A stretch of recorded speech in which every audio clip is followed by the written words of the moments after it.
तोडगा बैठकीत निघाला नाही एवढं 100% खरं आहे. मी माझ्या मागणीवर ठाम आहे. शासनाने या आमच्या मागणी संदर्भात त्वरित GR काढावा. मंत्रिमंडळाने एक माननीय राज्यपाल महोदयांमार्फत महामहिम राष्ट्रपतींकडे एक शिफारस पाठवावी.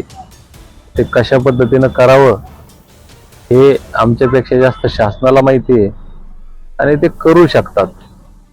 त्यांनी काही आज पॉझिटिव्ह रिस्पॉन्स दिलेला नाही. त्याच्यामुळे आजची बैठक तरी ही निष्फळ ठरली असं मला वाटतं.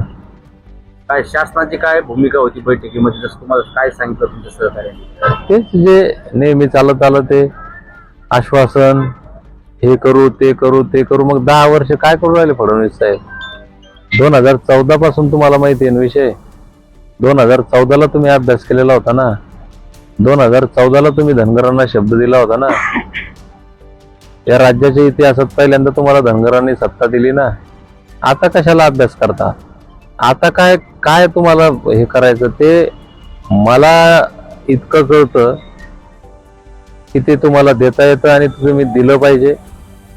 माझ्यापेक्षा जास्त कायदा तुम्हाला कळतो, अभ्यास तुम्हाला आहे.